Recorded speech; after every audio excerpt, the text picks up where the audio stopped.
Okay, guys, so I've got to tell you, I'm really onto something here. I knew I had a good working theory, and it sounds really good on paper, and it sounded really good in videos and the way I was able to put it down. But I got to tell you, living this is where it's at. I had no idea I could feel this stable and this steady. I had something happen yesterday that usually would have thrown me off for at least a week. I took some immediate action. I supported myself. I woke up today still a little funky, but not that much. Did some more writing on it, some more follow-up, did some other things to care for myself, or went and worked out, walked, did different things, and I feel fine within 24 hours, less actually than 24 hours. This is something that is really where it's at. This is what we need in life, especially where I used to feel all over the map all the time. It's that steadiness, the stability, the lack of wobble is like, everybody needs to do this. I'm telling you. So here's the thing. It's really not about happiness, right? It's really about the steadiness. And what is that? That's power. We're talking power, empowerment, which I'll go back to my good old Abraham guidance scale, emotional guidance scale, empowerment's at the top. This is a power game, I'm realizing. Down at the bottom, you got no power down there. See how it says powerlessness, and you got grief, unworthiness, insecurity, jealousy, despair, fear, victim. That's all victim. When you are a victim, you give your power away to everybody. Everything is just happening to you. You have no ability to change anything in your life. I lived there for a long time. It totally blows. And I never realized, I've said it before, but I'll say it again, that getting your power back and becoming empowered was a vibrational mood game, so to speak. Now, I've done a lot to get up here. I didn't start at the bottom, in fairness. My set point was more around worry, but it still wasn't great. But my life was good, but I was like, why am I not feeling super good? Now, I am starting to feel so friggin' awesome. And I just have to say, it's really worth finding the path to that, because it's being able to have life happen and then bounce back and still feel good is what's going to keep my vibration on point, which is going to keep me attracting the life that I want. Yay! So a lot's happened. I have several job offers. I have several jobs lined up for Wednesday. So even if the one that I really think I want falls through, I have a backup so I don't have to stress about it. How cool is that? I've studied Abraham for so long, and it says, your inner being guides you around your resistance. You can call it the Holy Spirit. You can call it whatever you want. And so here I am. I've got this job. And of course, I've been worried about a background check. I've said that about 50 million times on here. And now I have a backup job, so I don't even really have to worry. It's not the best, but at least that takes a lot of the resistance out of the situation, so I can just relax. Then hilariously, the background check came through last night. I'm still not sure if it was all of it, because it didn't have anything on it, even one DUI. So I was kind of blown away by that. That would be even more hilarious if I was worried about something and it didn't even show. So anyway, I don't think that's going to get in the way of the job, but I also have another interview this Friday for like the exact opposite kind of position that also fits my skill set. That's also very exciting. So that's a little bit weird, but I have options, and that's beautiful. It's working out perfectly, effortlessly, and more is happening. And so I also really feel that this empowerment, on top of just nutrition, exercise, self-care, rest, fun, joy, learning to express myself freely, all the things I've been doing in this project the last few months, a huge piece of it is spirituality. I've been studying things where I realize now I have a really solid understanding of the nature of the universe, what we're doing here, why we're here. What I didn't expect was everything to be somewhat true. Isn't that weird? Who would think that like Christianity and atheism could be true at the same time? But they are. Now, everything's kind of a piece, but if everything's relatively got a piece of truth, then you don't really need to resist anyone in what they believe either, because maybe they don't have all the pieces, but they've still got a point. So I think I'm going to teach a little bit more on that. I still think that there's no shame or guilt or damnation or punishment or any of that should belongs in the spiritual conversation. And I'm not here to convince anybody. Everyone can believe what they want, but I will say, me coming to terms with that and understanding the why, I'm not a person that's good at taking things at face value. I like to know the guts. Explain to me why I'm doing it, how it works. I loved being in production and sourcing of products because I could go to the factory and see how it's made. So now if I'm talking a product or I'm holding it, even in a retail store, I know everything about how that got made. I know the computer systems, I know the back ends, I know the corporate office, I know the factory overseas, and now I know the retail store. I'm a very strange person that I have that much retail or that much supply chain experience. Very few people have like the component factory in China all the way to the retail store. Usually people have pieces of it, especially with the massive machine that it is now. So I'm very blessed that way. But that's what I like. That's what I wanted. I'm realizing, right? I want to know how every piece works. And then I'm going to find my perfect niche of how I fit in there. No, excuse me. I'm probably going to step out of it and go do something else. I picked my master's program, I think I'm there. I have actually a session on it tonight, and it wasn't what I expected.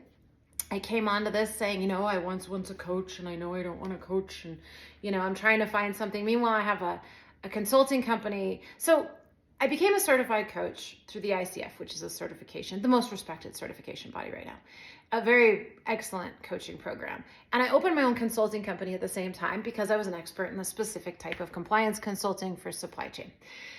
And then I discovered I had some issues to deal with really before I could really coach. Right? I got my DUI. I was drinking too much. I was brokenhearted. I was so disillusioned with life. The reality is I had run it all out. I had the 6-figure job. I'd had the marriage. I had everything on paper, but I was miserable. And then that even fell apart. And I didn't know what life was for anymore. I was like, nothing's real. Everybody's living a life that's great on Facebook, whether they're sitting in a pew at church, they're pretending, they're sitting in the office, at work, even in the C-suite, they still feel like they're imposter and pretending. No one really feels like they belong. No one's really being or feels like they're really being in life what they claim to be. Very few people, right? Everyone's just trying to push and fill those shoes like, yeah, I know how to be a parent, but let's be honest, people who are parents are like, I don't really know what I'm doing, and it's that way everywhere in life. So there's this sort of fraudulent aspect to what we're projecting, this image we're projecting, and it's not satisfying. And I ran that whole thing out and I was like, that's it. I feel like I've done everything and I'm still miserable. And I checked all the boxes the world told me to check, and I was still miserable. And so I kind of gave up. I really didn't care all that much. I guess that's one reason for drinking too much, right? What you do when you get to that point. I can relate to Alan Watts. So especially seeing the mad manufacturing machine and everything sort of that I saw and experienced, especially in C-suite level leaders, rich people. I mean, the lack of ethics or care or character is astounding. And so, what happened? I crashed and burned completely unintentionally in Colorado at my parents' ranch. Ended up in a garden with chickens every day outside in nature. I began to feel nature from the inside, as Alan Watts would say. Just love him so much. But getting the rhythm of it, when you're living in a city in the middle of cement, that's very hard to do. Did all this stuff to recover. It's been 5 years. Went to jail, but the first day of jail, it'd be easy to say I was way off my path because I was working in some, garden center while I was work release. So basically you stay at the jail at night and you can leave to work. It's a bit strange. But I was very grateful for that. Don't get me wrong. But, it's easy to say my life's off path. But here I was working in this garden center. One of the first days I was introduced to who became my future husband and is an incredible husband. So I never would have been in that garden center otherwise, so there's no way someone can really tell me that I was off my path. So the way we get to places is a little strange, but I took a huge step back professionally. I stopped coaching. So I was like, I'll try retail. Maybe it's better. It hasn't turned out to be any more ethically sound. In fact, it's very disturbing how people are being treated in our own country. And that's my area of specialties and compliances, people being treated ethically, part of it.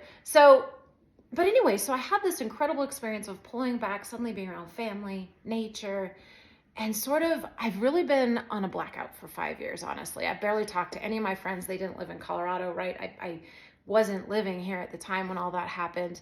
I haven't stretched out much. I've just been kind of pulling in and doing my thing. Now, suddenly everything's changing again. I got married a year ago. Now we've been married a year, and I'm feeling called to be part of community, to speak, to share. So I start this and I'm like, I don't want to do that stuff anymore. Where am I going? I'm going to see. And where am I ending up at the end? It looks like I'm going to go back for a master's, which includes recertifying me as a coach and a master's in executive consulting and coaching, which would perfectly use the company I was about to close But my husband told me just this last year, I was like, I shouldn't keep this LLC open anymore. I'm paying to keep it open. And he's like, just do it another 2 years. I bought a 2-year certificate. I was like, why? And here I am. This is the program I think I want to do. I feel called. I thought I was going to do an MBA in project management. I went to this conference. I said, you know, God, knock my socks off if you want me to do something else. And I couldn't get rid of this program in my face. And here we are. On top of that, I've been changing jobs and, you know, such cool things happening. I've got to tell you, but the difference isn't what's showing up in my life. The difference is how I feel. And I don't even feel shame about my background that I just talked about. Whereas even just a month ago, even a couple weeks ago when I talked about it on here, it was very difficult to say in post.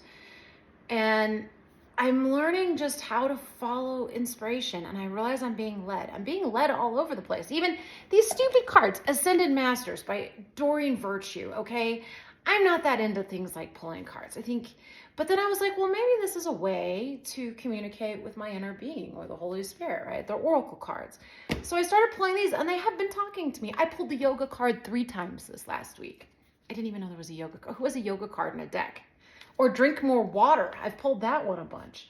And I went to yoga yesterday, felt amazing, exactly where I was supposed to be. Went to spin today, going to yoga again tomorrow. And I'm drinking more water. Meditating, doing all these things. But I'm being led. That's the difference. And I feel it. I feel where I'm going. Even I was led to go back to AA, and I went right up to this guy. I went to a meeting and this guy stood up and was like, I help people talk about their background checks. I went up to him, I was like, I need your help. I have 3 DUIs. And he told me, you don't have 3 DUIs once we chatted about the details. He's like, you had 1 DUI 5 years ago. Your DUIs 15 and 20 years ago don't count. They're not even relevant to the jobs you're applying for. Shut up about it and stop saying that. And he was a bigwig in business. So for whatever reason, that really soothed me. I was like, he's right. What am I making this huge drama about? 1 DUI 5 years ago. I haven't had a drink since then. It'll be 5 years on December 1st. It's a huge achievement. And just completely helped me reframe the whole thing. I'm like, maybe that's the whole reason I was going back to AA for 5 minutes. Then I went to another meeting and a guy bit my head off. And I was like, oh, this is why I stopped going. But I can only be around people like me. Thank God for the Course in Miracles, because that is teaching me a lot. And I think that's where I'm going to start teaching from some of these things, because I'm realizing that not only is everything right, which is a really cool conversation, but also there are some things we need to reframe. Things that generate shame and guilt in us, ideas in religion that aren't really serving us. And so I think I'm going to do that. It's strange to do it on Passion Putts. I was like, maybe I should make a teaching channel, but this is enough to maintain for right now. And I can encapsulate, if you want to watch my putziness or if you want to watch me teach spirituality, I'm a very diverse person. You know, one day I go to yoga, one day I go to spin. You know, one day I'm playing Grand Theft Auto, the next day, you know, I'm meditating or gardening out in the backyard. I'm just a very diverse person. I love all the things. I eat salami and cheese, and I also like salads, right? I like ice cream and milk and yogurt, and I also take a ton of supplements and eat a lot of, do a lot of smoothies and eat a lot of weird healthy things that most people wouldn't really love. So what I'm saying is there's a place for all of us and everything. And I get to be a place for that again, resolving all those things that seem unresolvable to include all these different faiths. I thought I was studying them all to get a different piece. Now I realize I am, but I want to bring that to everybody else. I want to say, hey guys, look, like this is part of the whole story. And that is super cool and exciting. So that's my update for the day. Thanks for being here. Thanks for listening. More to come. I'm starting a job next Wednesday. I have another interview on Friday. A lot's happening. That's just the professional piece. I used to make that such a big piece, but it gets to just be a part of it. I'm here with you, which is one of the most important things. So thanks for being here with me.